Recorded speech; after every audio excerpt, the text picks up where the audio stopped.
True life in God के दैनिक podcast में आपका स्वागत है, जहां हम अपने समय में ईश्वर की आवाज सुनते हैं। हम उन्हें सचमुच जान पाते हैं और उनके साथ एक और भी निजी रिश्ता बना पाते हैं। एपिसोड 24। मैं तुम्हें एक संरक्षक दूंगा।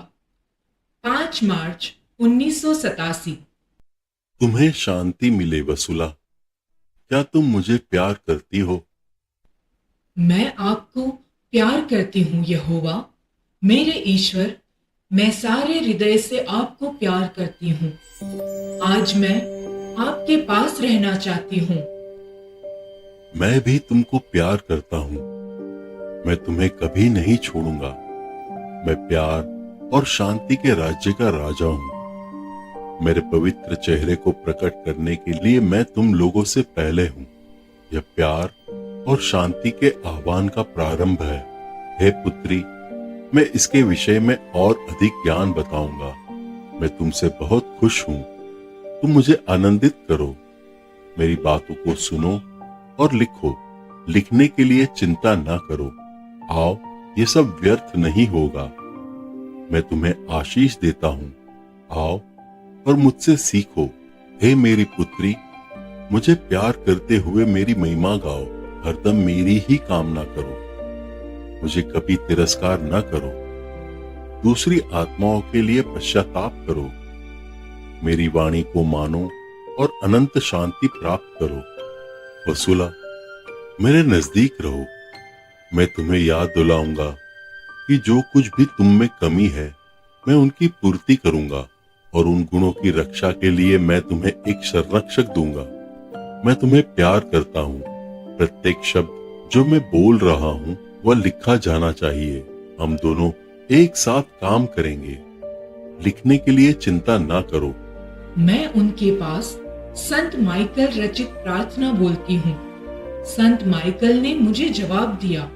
ईश्वर की शक्ति से मैं संत माइकल शैतान और दुष्ट आत्माओं को, जो भोली भाली आत्माओं का नाश करते हैं, उन्हें नरक में डाल दूंगा।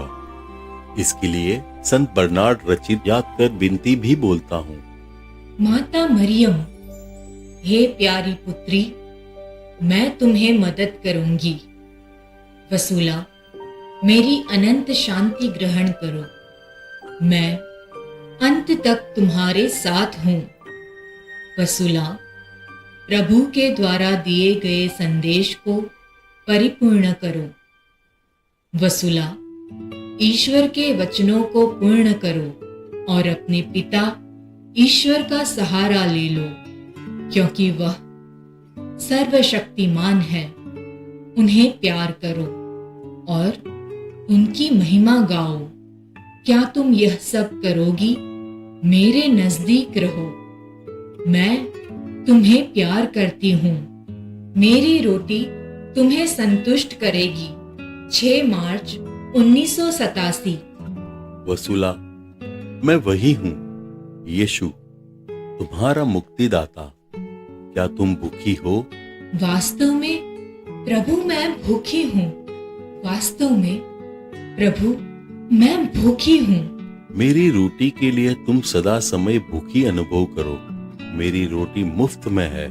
जब कभी तुम मेरी रोटी खाओगी तो तुम परिपूर्ण हो जाओगी। प्रभु, मैं तो सांसारिक रोटी के विषय में बात कर रही थी। मैं जानता हूँ वसूला, परंतु इनमें कौन सी रोटी को तुम पहले पाना चाहोगी? प्रभु यीशु, दोनों प्रकार की। तुम्हारी रोटी थोड़े ही समय के लिए तुम्हें संतुष्ट करेगी, परंतु जब तुम मेरे द्वारा दी हुई रोटी खाओगी तो संतुष्ट होकर तुम परिपूर्ण हो जाओगी। जो कोई भी मेरी रोटी में से खाएगा वह अनंत काल तक जीवित रहेगा। वसूला, मैं तुम्हें वही रोटी खिलाऊंगा। प्रभु, मैं आपको प्यार करती हूँ। हे पुत्री, मैं लोगों के मुंह से अपना वचन सुनना चाहता हूँ। प्रभु, मैं आपको प्यार करती हूँ। क्या तुम मेरे हृदय को अपने प्यार से पहचानना चाहती हो? मुझे देखो, मैं तुम्हारे सामने खड़ा हूँ। मैंने उनके हृदय की ओर देखा। उनकी छाती प्रदीप्त हो रही थी। मेरा हृदय जोश भरे प्यार से उद्दीप्त है। मेरा हृदय अपने प्यार से तुम्हें संभाल लेना चाहता है। मेरा हृदय तुमको सम्मोहित करना और अनंत काल तक अपना बनाना चाहता है। आओ मेरी पुत्री, प्यार के लिए आवाज दो, शांति के लिए आवाज दो और मुझ में एक हो जाओ। आओ हम दोनों एक दूसरे के लिए पश्चाताप करें। हे प्रिय, अपने सारे मन और आत्मा से मुझे प्यार करो ताकि मेरी स्तुति कर सको। हे प्रभु, आपको प्यार करना कष्टदायक होता है, क्योंकि जो आपको प्यार करता है वह आपके साथ रहना चाहता है। मेरा मतलब शरीर को त्याग कर आपके निकट रहना चाहता है, इसलिए यह प्यार कष्टदायक है। तुम सबके प्रति मेरे महान प्यार के कारण भी मुझे कष्ट होता है। तुम लोगों के प्यार के कारण मैंने कठोर कष्ट झेले हैं, परंतु तुम लोगों से मेरे प्यार का जवाब मैं नहीं पाता हूँ। इस कारण मैं अब भी कष्ट सहता हूँ।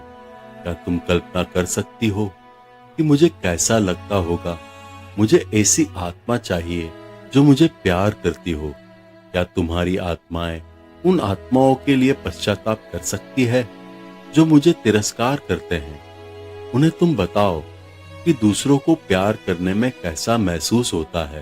प्यार के कारण अपना जीवन तुम्हारे लिए समर्पित कर देने पर भी मैं इसका जवाब नहीं पाता हूँ, जिसके कारण मैं तुमसे प्यार नहीं पाता हूँ। तुम मेरे प्यार और शांति का क्रूज ढोने में चिंता ना करो।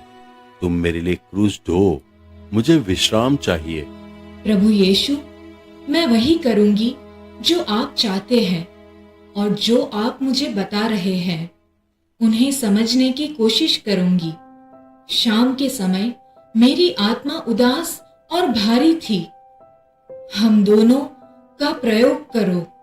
नरक का दृश्य, 7 मार्च 1987। वसुला, मेरी प्रिय, मैं प्रभु यीशु तुमको प्यार करता हूं। मेरे प्रिय, आओ, मैं इसके लिए खुश हूं। मुझ पर विश्वास करो, मैं अब विश्राम महसूस करता हूं। हम दूसरों के सुधार और प्यार के लिए एक साथ काम करें। आओ, मैं तुमको सुधार करना सिखाऊंगा। मैं जीवन का पारस पत्थर हूं, मैं पुनरुत्थान हूं। मेरे प्रभु, मैं कैसे यह इच्छा करूं कि सभी आत्माएं आपको प्यार करें। आपके जैसे महान प्यार के बदले उत्तर मिलना कठिन है। मेरी इच्छा तुम्हारी आत्मा में रोपी गई है। हे पुत्री, मुझे अपने आनंद से भर दो और यह कहना सीखो, चलो और हम काम करें। चले, यह करें या वह करें, हम दोनों शब्द का उपयोग करो। हम सब समय के लिए एक हुए हैं, यह कहकर तुम मुझे आनंदित करो।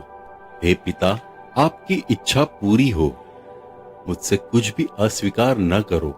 हे पुत्री, आज तुम एक अंधेरे राज्य में मेरे साथ जाओगी, जहां तुम देखोगी कि मेरी विरोधी आत्माएं जो मुझे अस्वीकार करती है कैसे दुख भोगती है। हे प्रभु, क्या वे खो गई है? जो नरक में है वे खो गई है, परंतु जो शोधक अग्नि में है वे मेरे प्रियजनों के प्यार और उनके लिए सुधार और पश्चाताप करने के कारण से वे बचा ली जाती है। तुम डरो नहीं, मैं तुम्हारे साथ हूं और मेरी ज्योति तुम्हारी रक्षा करेगी। मैं तुम्हारे साथ हूं। मैंने अपने आप को एक भूमिगत तल में पाया। यह भूमिगत गुफा के समान अंधकारमय दिखाई दे रहा था। यह केवल आग की ज्वाला से प्रकाशित हो सकता था।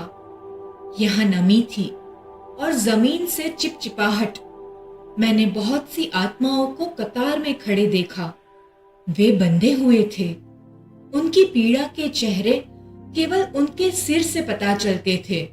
वहां पर बहुत चिल्लाहट थी, कोलाहल, ठोकना और चीखना। ऐसा लगता था जैसे वहां पर लोहे की मशीनें काम कर रही है। उन दिखाई देने वाले सिरों के सामने कोई सामने खड़ा था। उनके हाथ फैले हुए थे और उनकी हथेलियों में आग की भट्टी थी। उनकी बाहें आग का गोला फेंकते और छींटते हुए दाएं से बाएं घूम रही थी।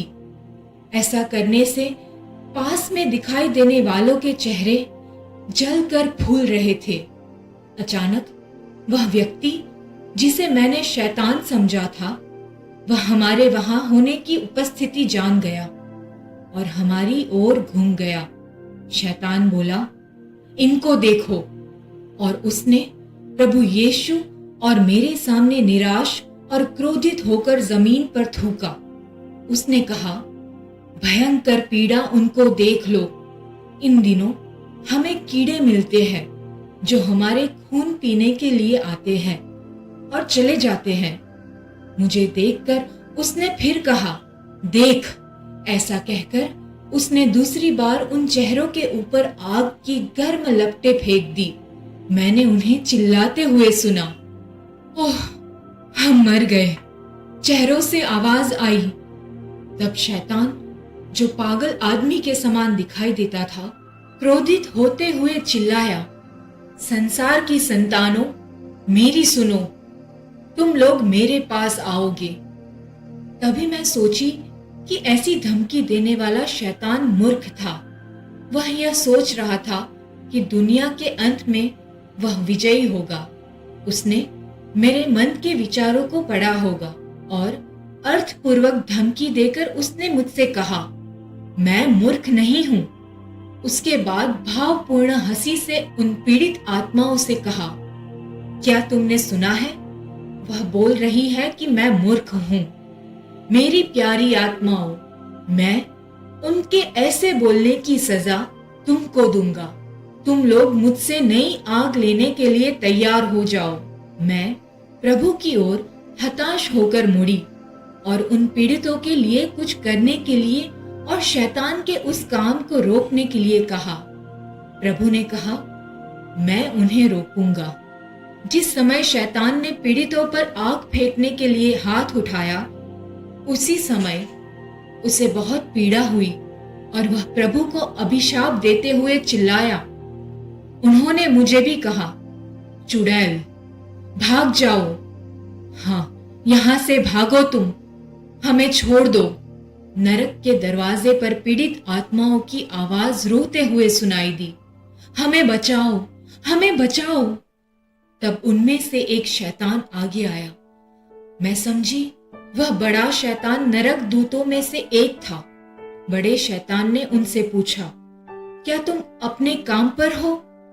क्या तुम वही कर रहे हो जो मैंने तुमसे करने के लिए कहा था? उन्हें घायल करो, उसका नाश करो, उनको निराश कर दो। मैं जान गई कि शैतान मेरे विषय में कह रहा था। वह चाहता था कि उसका साथी शैतान मुझे प्रभु यीशु से मिलने के लिए हताश करे। वह चाहता था कि मैं प्रभु यीशु के दिए गए शब्दों की गलत व्याख्या करूं तथा प्रभु यीशु के द्वारा दिए गए संदेश का नाश करूं। मैंने प्रभु यीशु से पूछा, अगर हम वह स्थान छोड़कर जा सकते थे? आओ, हम यहाँ से चलें। मैं चाहता हूँ कि तुम इन सब बातों को लिख डालो। मैं तुम्हारे लिए यही संपादन करूंगा। प्रिय, मैं चाहता हूँ कि बच्चे मेरी बातों को समझें कि उनकी आत्मा अभी भी जीवित है। जो कुछ भी मेरे पवित्र वचनों में लिखा हुआ है वे कल्पना नहीं है। शैतान इसी संसार में रहता है और वह तुम्हारी आत्माओं को नाश करना चाहता है। मुझे तुमको देखकर दुख होता है कि तुम उनके अस्तित्व के विषय में अनभिज्ञ हो। मैं आकर तुम्हें हिदायत और संकेत देता हूं, परंतु तुम लोगों में से कितने लोग हैं जो मेरी चेतावनी को परिलोक की कहानी की तरह समझते हैं। प्रिय, मैं तुम्हारा मुक्तिदाता हूं। मेरी वाणी को अस्वीकार मत करो। मेरी ओर फिरो और तुम्हारी अवहेलना के कारण दुखित मेरे प्यार की पीड़ा का अनुभव करो। क्यों? क्या तुम शैतान के पांवों पर अपने को फेंक देना चाहते हो? आओ, जो कोई भी मुझ पर विश्वास नहीं करते हैं और मुझे भूल गए हैं, सबके सब मेरे पास आओ। जो कोई भी मेरी आत्मा को घायल करते हैं, वे मेरे पास आए और देखें, क्योंकि यह समय सुनने का समय है। तुम लोग उठो अपने को नया करो और मेरी ज्योति को देखो। मुझसे मत डरो, मैंने तुम्हारे सारे पाप माफ कर दिए हैं। मैं तुम्हारे सभी पाप भर लूंगा और मेरा खून तुम्हारे गुनाहों को धो डालेगा। मैं तुम्हारी कमजोरियों को अनदेखी कर दूंगा और माफ कर दूंगा। आत्मा में जो नरकवास में जा रहे थे उनको बचाओ और सद्गुणों के ओस में उनका अंतर्मिलन करो।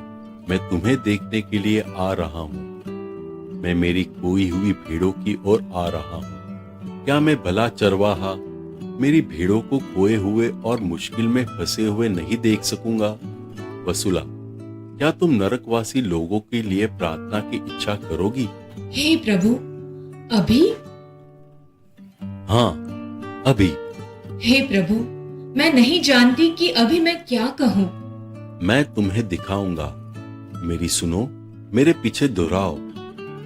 हे पवित्र पिता, आपकी शक्ति और आपकी दया से मैं आपसे निवेदन करती हूँ कि आप अपनी सभी भेड़ों को जमा कीजिए, उनके पाप क्षमा कीजिए और उन्हें हे प्यारे पिता अपने घर की ओर लौटा लीजिए। उनकी अपने बच्चों के जैसे देखभाल कीजिए और अपने ही हाथों से आशीष दीजिए। आमीन। वसुला, मेरे हृदय में आओ, क्योंकि इसमें अनंत शांति है। अपने हृदय में मुझे जगह देने के लिए अस्वीकार करते हो? 8 मार्च 1987। मेरे प्रिय, मैं तुमको पुनः याद दिलाना चाहता हूँ कि मैं तुमको मेरे अन्य बच्चों से अधिक अनुग्रह नहीं दे रहा हूँ, क्योंकि मेरी आंखों में तुम्हारी योग्यता पुण्य फल उन लोगों से कम भी है। इस पर भी मैं तुमको प्यार करता हूँ। मैंने तुमको यह कृपा इसलिए दी है क्योंकि यह मेरी इच्छा है। तुम मेरी वाहक बनी रहो ताकि मैं तुम्हारे द्वारा अपने को प्रकट कर सकूंगा। तुम यह न सोचो कि मैं अपने विरोधाभास हो रहा हूँ। तुम्हारे प्रति मेरा प्यार असीमित है। मैंने जब से तुमको चुना है तब से तुम मेरे प्रियतमा हो गई हो। एक मिनट भी यह मत सोचना क्योंकि मैं तुम्हारी कमजोरियों को तुम्हें बताया है। मैं तुमको कम प्यार नहीं करता हूँ। मैं तुम्हारा पवित्र पिता हूँ जो तुमको जानता है। यदि मैं तुम्हारी गलतियों की ओर इंगित न करूं तो कौन करेगा? तुम मेरी सुगंधित फूल हो जिसे मैंने अपने शक्ति में डुबोकर तुम्हारा निर्माण किया है। हे वसुला, तुम आगे बढ़ो। जो प्रकाशना मैंने तेरे द्वारा की है उसके विषय में मैं तुमको याद दिलाना चाहता हूँ। यह तेरे फायदे के लिए ही नहीं परंतु उन लोगों के फायदे के लिए है जिन्हें मेरी रोटी की अति आवश्यकता है। जो कोई भी मेरी रोटी के लिए भूखा है मैं उनको खिलाने आया हूँ। मेरा संदेश प्यार और शांति है और यह भी याद दिलाने के लिए है कि तुम्हारी सृष्टि किसने की है, तुम्हारा आधार कौन है। मैं तुमको यह बताने आया हूँ कि मेरा शरीर मेरी कलीसिया है। हाँ, मेरी कलीसिया जो मेरी ही सृष्टि से भरी पड़ी है। मैं इस दुनिया में अपनी दया दिखाने आया हूँ। वसुला, तुम उस भीड़ में एक हो जिसने कटु तकलीफ देती हुई मुझे घायल किया है, जिसने मेरे प्यार का सही उत्तर नहीं दिया। मेरा इस महान प्यार तुम्हारे प्यार के लिए प्यासा है। इस प्यार के प्रति तुमने कोई जवाब नहीं दिया। इससे अधिक भयंकर और कटु तकलीफ और क्या हो सकता है? अच्छाई के बदले तुमने अपने दैनिक जीवन के भौतिक सुख के लिए उजाड़ प्रदेश में खोज करने लगी। अपने को मुझसे अलग होने के लिए तुम भौतिक सुखों को देवों का प्रतिरूप दिया एवं उनका मूर्ति बनाकर मेरे हृदय को पीड़ित कर अति कड़वा दुख दिया। तुम जीवित प्रभु को खोज न करके परमेश्वर को बिल्कुल भूल गई। आओ और मेरे हृदय का अनुभव करो। मेरा हृदय तुम्हारे लिए तरस रहा है। मेरे पुत्र पुत्रियों, तुम लोग मेरे नजदीक आओ। तुम लोग मेरी ओर मुड़ो। तुम लोगों को मुझे स्पर्श करने दो। मेरे हृदय को तुम लोगों के लिए प्यासा होने दो और निगलने दो। आओ और मेरे प्यार और शांति के आध्यात्मिक जीवन में प्रवेश करो। आओ और मेरे शरीर को खाकर पुष्ट हो जाओ। मेरी रोटी तुम्हें शुद्ध करेगी। मेरा शरीर तुम्हारे लिए आहार है। आओ और मुझे देखो। मैं जो रात और दिन मंजूषा में रहता हूँ वहां मैं तुमको खिलाने के लिए इंतजार करता हूँ। मुझसे मत घबराओ और नहीं डरो। तुम मुझे अस्वीकार न करना। तुम अपने हृदय स्थान में क्यों मुझे अस्वीकार करते हो? आओ और मेरे विषय में जानो, और तब तुम मुझे प्यार कर सकोगी, क्योंकि किसी को जाने बिना तुम उसे कैसे प्यार कर सकोगी? मुझे जानने का प्रयास करो, और तब तुम बड़े जोश के साथ मुझे प्यार कर सकोगी। वसूला, तुम गलत रास्ते में चली गई थी, इसलिए तुम मुझसे अलग हो गई थी। तुमने मुझे अच्छाई को बुराई में परिवर्तन करती हुई और भलाई की सिवाय बुराई की अधिक संबंध रखते हुए सत्य से अलग मोड़ में ले ली थी। आओ, जो लोग अभी भी मेरे विरुद्ध में हैं, वे भी अपने पापों को मेरे पास लाए, ताकि मैं उन्हें क्षमा करूं। आओ और मुझसे भोजन ग्रहण करो। आओ और अपने हृदय को मेरे लिए खाली कर दो, ताकि मैं उसमें अपना प्यार भर दूं। मैं जानता हूँ कि तुम कमजोर हो, परंतु तुम्हारे संपूर्ण व्यक्तित्व मुझ में क्रियान्वित होने दो। हे प्रिय, तुम मुझे अपनी स्वीकृति दो। मुझे तुम्हारे सारे दोषों को छुड़ाकर और तुम में प्यार और शांति का बीज बोकर तुम्हारे सारे गुनाहों को खोदकर निकालने दो। मुझे शुद्ध करने दो वसूला। इससे अधिक काम मत करो। मैं बाद में तुमसे अपनी बातें जारी रखूंगा। मेरी उपस्थिति को भूलो नहीं। सदैव याद करो, हम एक साथ हैं। हम दोनों एक है। मैं याद रखूंगी मेरे प्रभु, मैं कोशिश करूंगी। अब चलें? चले। बाद में आओ और मेरे विषय में जानकारी प्राप्त करो। मैं संभावनाओं के परे नहीं हूं। हम दोनों अगल बगल चलें। तुम मुझ में निवास करती हो और मैं तुम में। हम दोनों कभी भी अलग नहीं हैं, कभी नहीं। मेरी पुत्री, आओ और मेरी असीम भलाई से चलायमान हो जाओ। तुम्हारी अशुद्धता मेरी शुद्धता में विलीन हो जाएगी। हे मेरी पुत्री, बपतिस्मा के द्वारा मेरे बहुत प्रिय बच्चे रहने के बावजूद बहुत कम है जो मुझे जानते हैं। वे मुझ में प्यारे पिता के समान देखने की भूल करते हैं। बहुत से लोग मुझे घृणित प्रवृत्ति के विचार से सोचते हैं। कुछ मेरे विषय में केवल डर समझते हैं, दूसरे मेरे अनादि प्यार के विषय में संदेह करते हैं। तुम याद करना कि मैं अब भी दुख झेलता हूँ। वसूला, क्यों लोगों के द्वारा मेरे प्रति इतना कठोर व्यवहार दिया जाता है? क्यों मेरी भेड़ें इतने अधिक तितर बितर हो गई है? उन्हें देखो, क्या मेरा बलिदान व्यर्थ हो गया? हे मेरी पुत्री, इससे मैं कितना निराश और नाखुश हूँ। मेरी आत्मा कितनी छिन्न भिन्न हो गई है। मैं दुख झेल रहा हूँ। तुम मेरी भेड़ों को खिलाओ। लिखने के लिए चिंता न करो। हे प्रभु, मैं चिंता नहीं करती हूँ। आवश्यकता के अनुसार मैं तुमको शक्ति दूंगा। आओ चलें, हम अपना काम जारी रखें। मैं तुम्हारा गुरु हूं। तुम अपने आनंद से मुझे भर दो और मेरी उपस्थिति को ना भूलो। वसूला, तुमने मेरी उपस्थिति का अनुभव किया है। मैं निश्चय ही तुम्हारे बिस्तर के कोने पे बैठा हुआ था। मुझे संपादित करने दो जिसे मैंने लिखा है। मैं वही हूँ, यीशु। मैं इस समय बैठा हूँ, परंतु इस वक्त मैं उठूंगा, क्योंकि तुम भी मेरे साथ उठोगी। जब उसने मुश्किल से लिखना खत्म किया था, दरवाजे पर अचानक खटखटाहट की आवाज हुई। मैं काफी घबराती हुई खड़ी हो गई।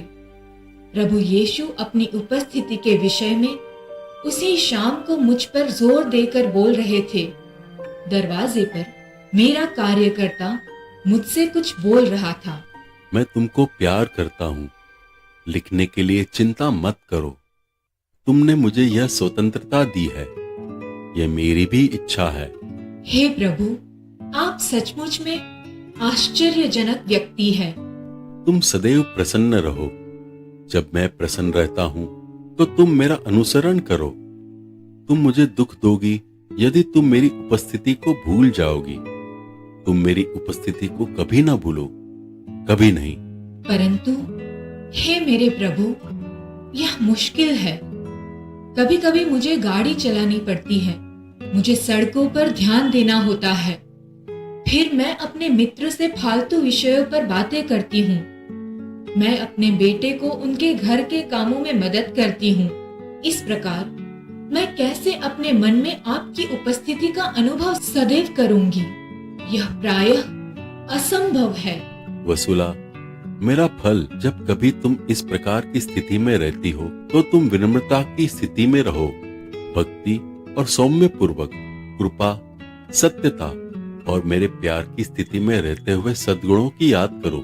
हाँ, मेरे सद्गुणों में बने रहना मुझे याद करना है। आओ चलें। मैं तुम्हें यह ज्ञान देता हूँ कि मैं अपने संदेश को देने के लिए अलौकिक रूप से तुम्हारे पास प्रकट होता हूँ। तुम यह कभी न भूलो कि मैं दयावान ईश्वर हूँ और तुम्हारी बुराई और मेरे प्रति तुम्हारी उदासीनता होने के बावजूद भी मैं तुमको प्यार करता हूँ। मैंने तुमको यह करिश्मा दिया है ताकि तुम प्रत्यक्ष रूप से मेरे वचनों को सीखो। वसुला, मैं तुम्हारे हृदय में विश्राम करना चाहता हूँ। बाद में एक संदेह की लहर ने मुझे ढक ली। आओ, मेरे लिए दुख भोग सहन करना तुमको शुद्ध करता है। मुझसे यह सीख लो और मेरे लिए दुख भोगना स्वीकार करो। पश्चाताप, दूसरों के लिए पश्चाताप करो। आओ चले, मेरे अन्य बच्चों का नवीकरण करें। इस पर मैं बहुत व्याकुल हो गई, परंतु हे मेरे ईश्वर, मैं असहाय हूँ। मैं कैसे ये सब कर सकती हूँ? मैंने बहुत कम आवाज में कहा। क्या मैं तुमको कभी छोड़ दूंगा? नहीं। प्यार और शांति का फल उगाने के लिए मेरी अनाज रूपी कृपा ले लो और जमीन पर बोआई कर दो। सब लोगों को मेरी वाणी के विषय में जानकारी दो। मैं सदैव तुम्हारे साथ रहूंगा। मान लीजिए कि आप लोग अस्वीकार कर दें। मान लीजिए वे आप पर विश्वास नहीं करें और संदेह करते हुए आपकी बातों को एक तरफ किनारे कर दें। फिर भी आप उनको प्यार करेंगे? वसुला, मेरी सुनो। तुम इससे क्यों डर रही हो? सारी सृष्टि मेरी इच्छा से सृष्ट की गई है। क्या तुम भूल गई हो कि मैं सर्वत्र विद्यमान ईश्वर हूँ? मेरी सृष्टि मेरी आज्ञा मानती है। मेरे प्रिय बच्चों, मैं सर्वोच्च ईश्वर हूँ। तुम मुझे महिमामंडित करो। मेरी ज्योति में जीवित रहने के लिए फूलों की तरह रहना सीखो। दूसरों के लिए दुख भोग सहन करना तुम्हारी आत्मा को शुद्ध करता है। आपने अभी अभी true life in God podcast सुना है। कल हम फिर एक नए एपिसोड के साथ आपसे मिलने के लिए उत्सुक है।